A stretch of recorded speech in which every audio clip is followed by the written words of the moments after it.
These old trucks are fun to drive, unless it's cold out. So if you're tired of freezing every time you drive your old truck, stick around. You want to see this video. We're putting heat in it.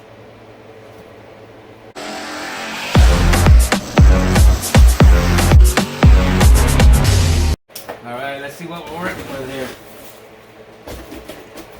You can tell I got this from Jags. I'll put links below, but you can get the vintage air pretty much anywhere you choose, but just so happened with everything that's going on in Texas, the vintage air plant was shut down. So they weren't putting any out. Well, I did get a hold of Jags and found out that they had 3 left in stock. So that's naturally why I went to Jags. Although I do like Jags. I'll order Jags Summit all the time, but so here's what we got here. Get this out of the way. Vintage air. Alright, now that we've got this stuff out of the box, we're going to take a closer look at this kit and see what we're getting ourselves into and see if you might be interested in this kit as well. Alright, we'll start off with the heater first of all. This is the Gen 2 heater with a defrost. These are for your hoses to go out to your water supply and necessary electrical hookups. But that's pretty nice. And we have this. This is the controls for it. I do like the option that it came with the controls, so you don't have to have switches and stuff. So you got an off, low, medium, and high level for your fan. You have either defrost, feet. You got defrost, feet, or defrost and feet, and then you have a temperature control on it. So that's pretty nice.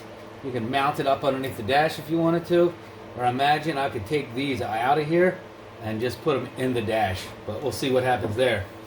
Also, like I said, it's a defrost kit, so in the 49 Chevy, it's 47 through 54. This mounts up underneath the dash and blows air right from the dash to the windshield. So that'd be nice to have defrost on it. Plus, if you decide you want to have it inspected, you do have to have a defrost system in there. Necessary tubing come out of there and to go into your defrost. Alright, then you have this necessary hardware. You got some hose clamps, some grommets to go through the walls, the aluminum piping to get you off this and through the walls. Just a bunch of stuff that we'll get deeper into that as we go along. So that's a look at the kit.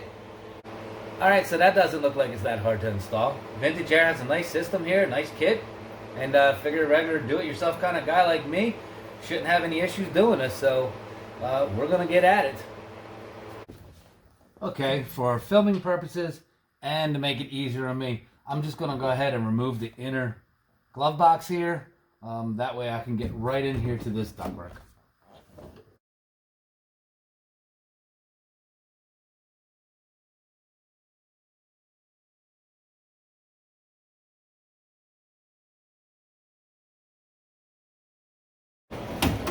Alright, a couple screws and that's out. And also removed the wiper motor just so I could film easier, because this is going to be a difficult film, so I can show you what's going on up underneath the dash. So this is just less stuff in the way. In the end, I'll probably be thankful I don't have to fight around it. So anyway, glove box is out. Here's where our defrost is going to go, is right here. So we got to get those mounted, but then we have to figure out where we're going to put this heating unit. Alright, I'm going to show you this out here versus underneath the dash. So right here on the ends, you have a screw right there. Screw hole and screw hole. So there's 2 holes in the dash already. So you just run screws up in through this, and then what I did is I taped it off so I get a nice good seal, so all of the airflow goes straight through to the defrost system. So let me show you what it looks like underneath the dash already installed. Okay, so I don't know if you can see right there's a screw, and there's a screw over here, and then I just sealed it up a little bit. Then our ductwork will go in there and come out to our defrost ports off of the heater. So, like I say, I don't know if the tape is overkill, but I did it anyway. You might want to too, because it will probably give you a good, better seal. So, anyway, sorry about this footage from underneath this dash like this, but It's really quite hard. Now the one on this side, let me grab the light. I'm sorry about this footage, but it's right there. I don't know if you can see it. Right there where that slit is. That's where the next one's gonna go. So I'll probably show you that one after it's in as well. Hey guys, I hope you're enjoying the video. I'd like to take a second, ask you to support the channel. The only thing you have to do, and it's completely free, hit this like button. Come down here, hit that sub button. Click on the little bell and hit all. That way you'll get notifications every time we put up a new video. And like I say, it's free and it really supports the channel. So thanks a lot, and back to the video. Man, that was tight under there. But we've got both vents hooked up for the ductwork up there for the defrost. Screwed in and taped up if you've seen it. Now we're going to focus on getting the heater mounted. And how this works right here is, one side is for the driver's side, one side is for the passenger side, and then the floor vent just opens up with a vacuum when you switch it over. This motor right here pulls it down, not a vacuum, but the motor pulls it down, and you get the heat on the floor that way. So what I'm going to do is I'm going to try to put this farther on the passenger side, but also where this will reach. They give you about 5.5, 6 foot of that black ductwork, so I got to make sure that I put this within the range of that. So, and right here is where the air comes through and blows across there. So anyway, so far so good. Let's keep moving forward.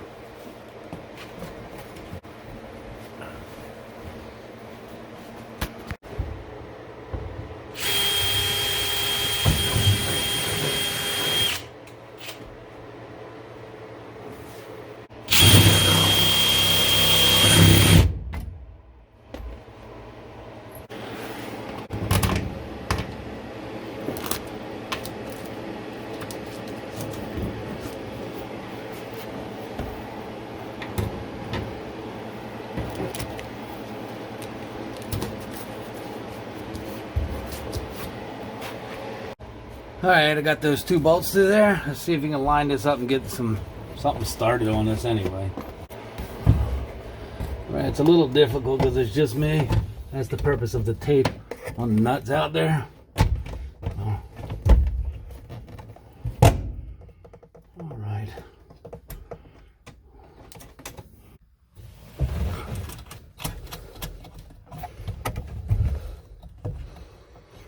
Alright. I get the other ones marked, and then get these marked out, and then cut them all out together. So here's the dash. Just put a relations to where everything is. So it would be on the back side of your glove box is where I'm loading mine up. And this is level, it's just the screws aren't tight for right now. So as soon as I pull it up, I'll tighten them up, we're good to go.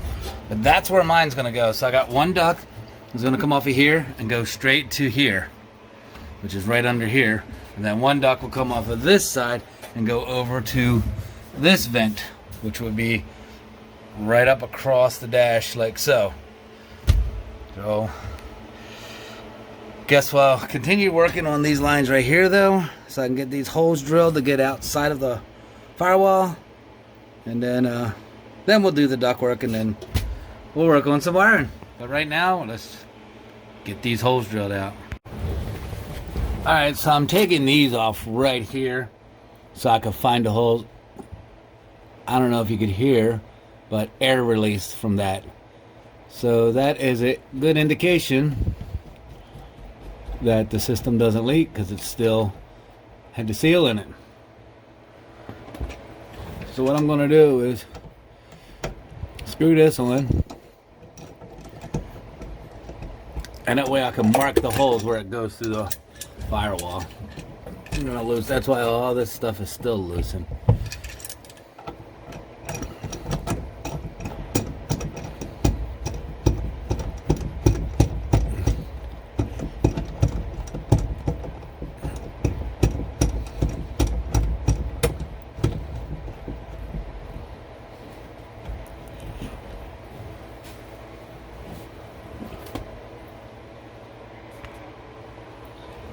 I just put this mark like that, just so I can kind of figure out where it goes through here. So I'm just going to do that, so I know it's right there inside that line there. Alright, so I got them marked out right there. I'm going to go ahead and cut them out, drill them out, and get them set up to go. Alright guys, so here's where the duct comes off of this side to go for the passenger side. And then this other duct work goes over there. I still have to wire tie this up. I apologize for not showing each step of this, but it is so hard to film under the dash as I'm doing it. I think it would be boring for you to watch, so I'm not filming that part, but I'm going to try my best to show you what's going on, and I'll go over it in the end, and hopefully you'll take something away from this video. Alright, so I'll run the wires through the firewall, hooked up to the heater control valve.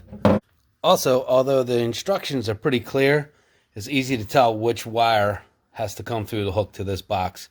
It's the only one like it, so you can't get confused on that part. Just get it through the wall, and we're going to mount it out here like I said. Alright, you're going to have to figure out where you want to locate your controls. The normal position would be right over there where all those gauges are. But I'm not going to remove those gauges just to put this control in. So fortunately, unfortunately, I am going to put the controls on this side of the steering wheel where I only have access to it, which could be a good thing. And yeah, I mean, it is what it is. Like I say, I guess the normal spot would be right there. And I was thinking about drilling holes into the dash, but I decided not to. I'm going to leave all the controls in this setup, and I'm just going to mount it under here. So it'll be fine. Okay, I'm referring back to my diagram so I can hook up my control box here. It seems pretty straightforward. So if I run into anything that I think is going to be out of the normal, other than hooking this up, then I'll point that out to you. Alright, I'm just going to tidy up some of these wires under here. And we're just going to wire tie them up.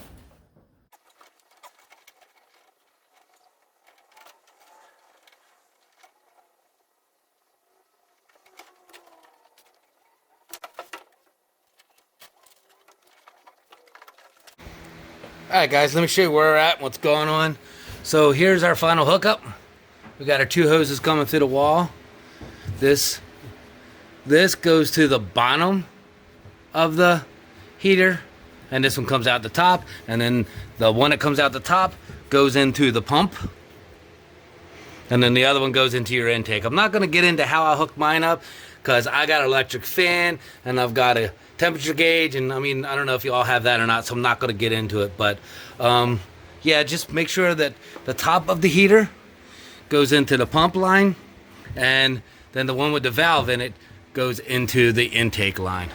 So that's what we look like under the hood. Let's go check out inside. Alright, so here's our controls. You have off, low, do you hear that? Medium and high. You also have your defrost and feet, just feet and just defrost, and then this is your temperature control from high to low. So let me show you what this looks like underneath. So what we're going to do is we're going to start it off just in defrost so you can see the box. Okay, you see how this flap door right here is shut? So all of the ductwork is happening right now. That's what the unit looks like installed. It's up there pretty tight. I'm under the dash, so see how I'm above the carpet line, so you can't even really see it. Alright, so then let's switch it over to our feet. We're just going to turn it to our feet.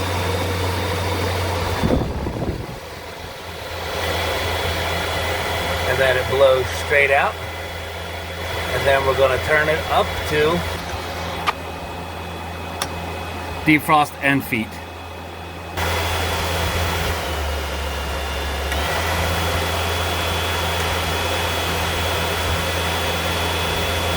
And you get half closed.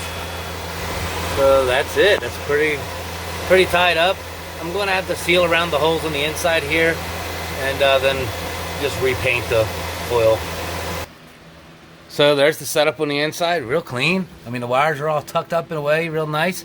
So I didn't run into any wiring issues that I thought I needed to point out.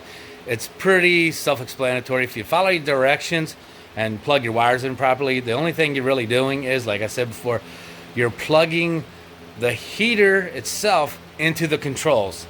So you're plugging it into itself, and then you're running 2 ground wires, one for the blower and then one for the switch, and then 1 power wire to a 30 amp. And the only thing I did, like I say, I put a 30 amp inline fuse coming off of a hot wire. So kept it simple. So, all right, guys, other than the mess I always make on every project, this project's done and pretty simple, straightforward. If you have any questions at all, put them in the comments below. I'll be happy to answer any questions. But I thought it was a pretty straightforward install. Nothing really crazy over the top. And it's getting some good heat already. So now today, I'm wearing my shorts because it's 75 degrees in Pennsylvania. But Sunday, we're going to get back to 25 in the evening. So I'll definitely get a little bit of heat use out of this year. So anyway, thanks as always for watching. We'll see you in the next video. The next video, I'm waiting on seat belts. I called the manufacturer. They said they're custom made. As soon as they ship out, I'm going to get the seat belts put in this thing. And a couple of people that wanted to see that. So check back for that video. I'll do the best I can to film that as well. And yeah, again, thank you, and we'll see you in the next video.